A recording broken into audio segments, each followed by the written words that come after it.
prazer estar aqui com vocês hoje no Educa TV, falando de um tema que nos é tão caro, né, quanto população negra brasileira,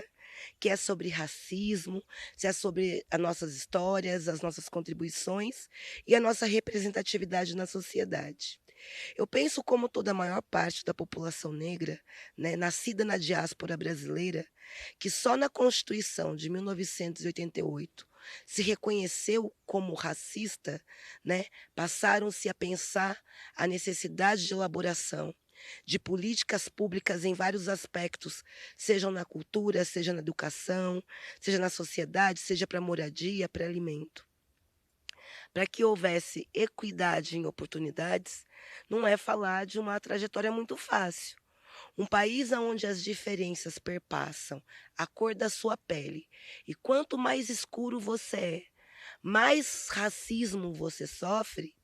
também te coloca num outro lugar, porque daí não tem só a ver com o título que você tenha, com a sua competência, com a sua capacidade, com a sua classe social,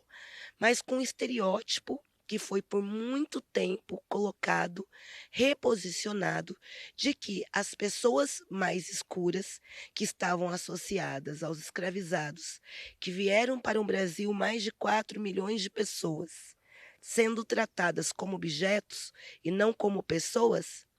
elas são sempre pessoas desqualificadas.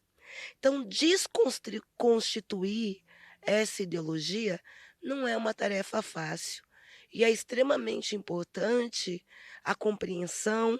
o envolvimento e a contribuição de todas as pessoas da sociedade que buscam um país melhor para todo mundo. Porque não é possível a gente viver feliz numa sociedade onde a sua mesa é farta e a mesa do outro não tem que comer. Então também não é possível viver uma sociedade aonde a cor da sua pele te qualifica e te oportuniza uma estabilidade em detrimento de outro. Então, partindo desse pressuposto e dessa convicção de que o Brasil é um país racista, eu tive a oportunidade, eu sou moradora aqui de Campinas, de uma família que está na sua quinta geração, uma família majoritariamente de mulheres negras, que desde que eu nasci me ensinaram 3 coisas. Primeiro, que a educação é algo estruturante. Então, nas minhas experiências familiares, eu não sou a primeira pessoa a entrar na universidade. Eu tenho tio médicos, eu tenho tio advogados. Talvez eu seja no meu elo familiar a primeira doutora acadêmica, mas não a primeira doutora na perspectiva da medicina e do jurídico. Então, numa família aonde a sua avó nasceu em 1905 e ela era letrada, ela escrevia um nome, ela recitava poesias, ela cantava, é óbvio que isso já te abre um arcabouço cultural muito mais potente. Uma outra coisa também que eu aprendi na minha família é que a gente deveria tratar as pessoas da melhor maneira possível. Então eu só começo a construir uma ideologia de que eu era uma mulher negra nessa sociedade, que ser mulher e negra nessa sociedade tem a ver com uma caixa, quando eu começo a entender a sociedade.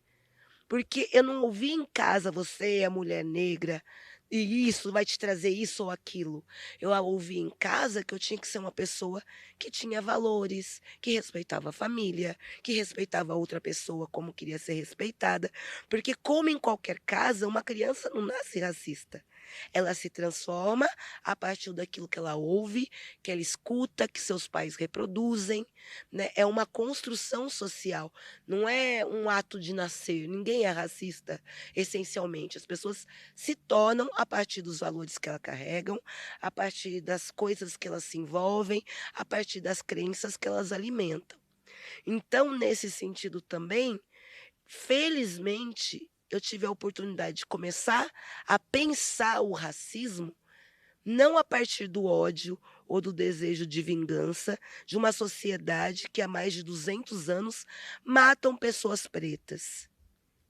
E quando a gente fala de morte, a gente está falando em especial dos nossos jovens, que a cada 14 minutos morrem porque são pretos e depois porque causaram um delito, e depois porque são suspeitos, e depois porque perguntaram o seu nome, e depois porque, né? Primeiro eles morrem, aí depois você descobre que não era, que não foi, que não viu. Então, numa sociedade que isso é exposto em pleno século XXI,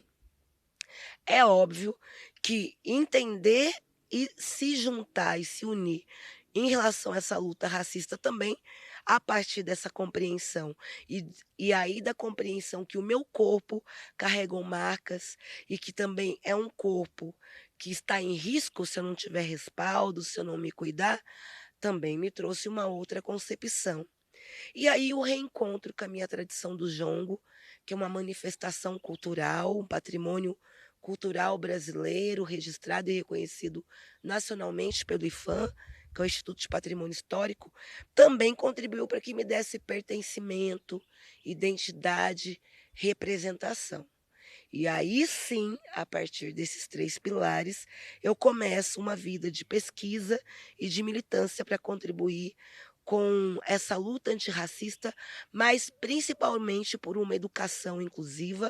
aonde o nosso objetivo é trazer a Lei 10.639, que é de 2003, que é uma conquista do movimento negro nacional, trazer dentro do currículo escolar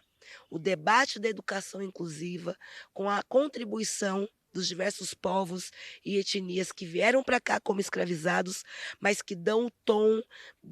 o colorido e também dá toda a estrutura da nossa cultura brasileira. Lei esta que no ano de 2008 inseriu também os povos originários, os indígenas, que são as culturas fundamentais do nosso amado Brasil. Desde que nós chegamos aqui no espaço, né, da Casa de Cultura Fazenda Roseira, que é um equipamento público da Prefeitura de Campinas, com a gestão da Associação do Jongo, né, que a gente começa a desenvolver uma gestão compartilhada, a gente já teve certeza que teríamos que trabalhar em 3 pilares. Primeiro, a cultura, que é da onde a gente parte, a cultura da salvaguarda do jongo, do patrimônio material e imaterial.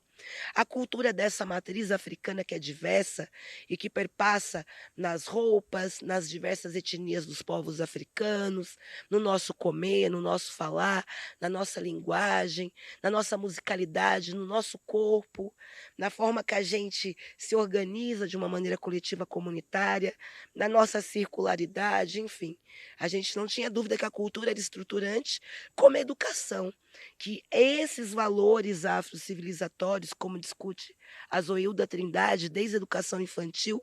até a educação, no âmbito da graduação e pós, né, dentro dessa lei 10.639 de 2003, a gente entendia que isso ia ser sempre fundamental, e a cosmovisão ambiental, que é essa nossa relação com o meio ambiente aqui. Então, nessa perspectiva, nós temos aqui um trabalho permanente de receber crianças da educação infantil, da rede municipal, estadual, particular, a partir de 3 anos de idade, para terem experiências em roteiros afropedagógicos. Inclusive, no dia 15, já quero fazer um convite, dia 17 de dezembro, às 15 horas, estaremos aqui com o secretário, né, Tadeu Jorge, que é um grande parceiro nosso, com a nossa querida Mônica, que representa o MIPID e o Cefotep, que é esse projeto maravilhoso de inclusão. Nós somos parceiros da Secretaria Municipal desde 2010, 2009, 2010, quando surgiu o programa Mais Educação, depois o programa Mais Cultura nas Escolas, e esse ano, após a Covid-19, retomamos um projeto de formação aqui com professores permanente. E o roteiro que também acontece sempre. E esse processo com professores, com os discentes das diversas áreas do conhecimento, tem como objetivo instrumentalizá-los pedagogicamente, historicamente, para que dentro do espaço escolar, independente da criança que eles trabalhem, que seja de 0 a 3 anos, ou até as crianças da educação infantil, possam dialogar com uma educação inclusiva a partir dessa matriz africana. Eu sempre penso que quem não é visto não é lembrado, né, seja no âmbito da política, da cultura, da educação, no âmbito da representatividade, no âmbito das chefias das grandes empresas. Então, uma sociedade que possibilita igualdade de oportunidades, né, e reconhece que meritocracia é uma hipocrisia, porque não existe meritocracia com desigualdades, né, nunca vai haver, nunca é possível reconhecer mérito numa sociedade que um começa do 10 e outro começa do -500. É óbvio que quando dentro das escolas as crianças podem, dentro dos diversos conhecimentos apresentados,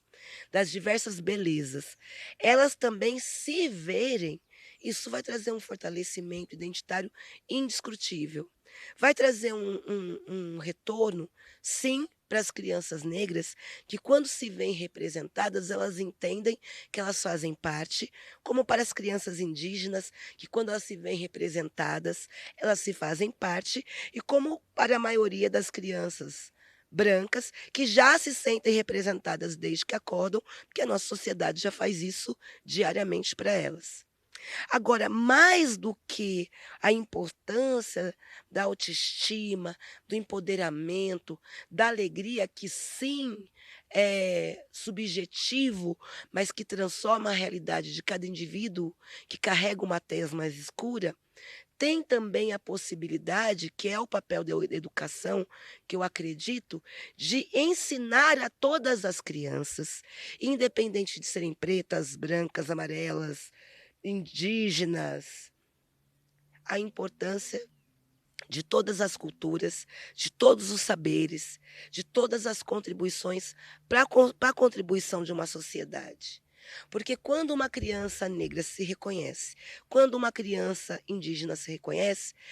isso possibilita que as crianças, os jovens, os adultos se reconheçam com igualdade. E se eu reconheço uma igualdade no outro, eu começo a contribuir para uma sociedade mais igual. O racismo se dá principalmente, mais do que as grandes atrocidades da morte, do lojista que não atende uma pessoa preta porque acha que não vai pagar, ou acha que ela é suspeito que está ali para roubar, ela também acontece da minúcia daquilo que a gente reproduz sem pensar, daqueles dogmas que foram impregnados a cada um de nós e que a gente normaliza. Quando a gente normaliza, por exemplo, que o continente africano é pobre e que todas as crianças passam fome e que a gente vê diariamente propagandas da televisão que recolocam só a criança pobre africana nessa condição, quando tem milhares de crianças no mundo, africanas inclusive não pretas, que também morrem de fome. É quando a gente vê entidades assistencialistas que acabam sempre escolhendo o corpo preto como coitado abandonado, em detrimento de colocar as potências que esses mesmos corpos se recarregam. Então, quando a educação assume, né, como essas duas semeias, educação antirracista, e traz a beleza da culinária, da linguagem, da roupa, da vestimenta, ela faz com que todas as crianças gostem daquilo, vejam aquilo como bonito, e quando eu vejo aquilo como bonito, como igual, eu passo a entender que talvez todas as contribuições fazem parte de uma sociedade que é essa que a gente busca, uma sociedade democrática, uma sociedade inclusiva e uma sociedade que a educação transforma as pessoas, acolhe as pessoas, né, transforma as pessoas em cidadãs e cidadãos de bem, e não esse momento que a gente vive, aonde a gente vê pessoas que discriminam, que são racistas, que discursam sobre o fascismo e que desequilibram a nossa sociedade naquilo que a gente não acredita e não quer. Eu penso, num primeiro momento, que o espaço da educação é o espaço que retira as pessoas da ignorância. E quando a gente aprende nos currículos escolares sobre Egito, quando a gente se apaixona, né, pelos pelos deuses gregos, pelos deuses romanos, e não conhecemos os deuses africanos, eu estou optando por um recorte em detrimento de outro. Porque as culturas que sempre tiveram a crença plural em diversos deuses e mitos, Elas fizeram parte da nossa história antiga e fazem parte da nossa história contemporânea quando a gente traz para as religiões de matriz africana na diáspora, em especial o candomblé, que é a religiosidade que trabalha com essa diversidade de deuses, eh, dentro do escopo também cultural. Então eu penso que ter professores que da mesma forma que eles compreendem o que é o cristianismo, que eles compreendem o que é o evangelismo, de modo geral, têm uma noção do que é o budismo, compreendam também o que é Umbanda e Candomblé. Num Brasil onde mais de 60% da população é preta, que, entretanto, esse mesmo 60% quase da população que é preta, ela é evangélica, mas quando a gente está aqui no estado de São Paulo, mais de 75% da população que frequenta terreiros de Umbanda e Candomblé são brancos e não negros, e quando a gente começa a entender essa cosmovisão e esse trânsito religioso, né, por que que o corpo negro, com tanto racismo que sofre, não segue a Umbanda e Candomblé, e por que de novo é o corpo branco que se sente totalmente tranquilo para escolher a religião que quer, e por isso vai para a Umbanda, e por isso vai para o Candomblé, e por isso vai para a capoeira, e por isso representa tantas culturas negras nesses corpos deslocados, e não deslocados no âmbito do direito, porque o Brasil é um país miscigenado e todo povo nascido aqui é imerso nessa cultura, mas digo deslocados no sentido de que tem muito mais trânsito na cultura indígena, na cultura negra, do que o próprio negro quando se empodera da sua própria cultura, porque o negro, quando vivencia a sua própria cultura, a sua religiosidade, se ele não tiver uma identidade consolidada, o preconceito vai ser tão grande que, de novo, vai ser mais fácil se esconder atrás de uma Bíblia do que andar com um fio de conta no seu pescoço. Então, nessa perspectiva dessa sociedade racista, eu quero parabenizar a todos os professores que compreendem a sua missão de ensinar e se permitem conhecer essa diversidade religiosa e cultural para tirar as crianças da ignorância e para que essas crianças possam ser mensageiras e semeadores de tirar seus pais da ignorância, né? Porque a gente sabe que muitas escolas, quando assumem o papel de uma educação antirracista e inclusiva, elas também sofrem perseguição de igrejas que não entendem a educação como um espaço de compartilhamento de conhecimento e querem fazer da igreja, né, um braço da educação, numa educação que só educa as pessoas de uma única forma, desconsiderando toda a diversidade que nosso país tem. E diversidade, quero dizer, no âmbito da religião, no âmbito da cultura, no âmbito do gênero e no âmbito de tudo que faz as pessoas serem o que elas são na sua diversidade. Quero agradecer mais essa iniciativa da Secretaria Municipal de Educação, que é parceira aqui da Casa de Cultura Fazenda Roseira, da comunidade João Gudito Ribeiro, pela construção desses programas, porque eu penso que quando a gente pode usar as ferramentas tecnológicas para entrar nas casas das pessoas, como vocês estão me recebendo, para ouvir um pouco sobre a questão do racismo, é uma forma da gente se compactuar naquilo que é mais importante. A gente quer uma sociedade onde todo mundo caiba, e isso é maravilhoso. Mas pensando na educação antirracista, é fundamental a gente compreender que racismo não é problema de preto. Não fomos nós negros, que tivemos nossos antepassados escravizados, que criamos o racismo. Racismo, né, é problema de sociedade. Racismo é problema de política pública. Racismo é problema de equidade. Então, como o racismo é uma demanda de todos os corpos, é fundamental que a educação antirracista seja ecoada, mas que cada um de vocês, pais e mães, que tenham seus filhos independente dos corpos que eles carreguem, da cor, da tonalidade da pele deles, não tenham dúvida que a nossa sociedade só vai avançar em oportunidades e direitos se todas as pessoas puderem ter as mesmas chances e igualdade. E não é possível falar de igualdade quando a cor da minha pele me coloca numa condição diferenciada. Então você, pai, você, mãe, você, avó, tio, tia, branco, preto, indígena, pessoa, humana, venha com a gente e faça parte desse grupo que é uma sociedade igualitária para todos. Muito obrigada pelo convite e pela oportunidade de papear com vocês.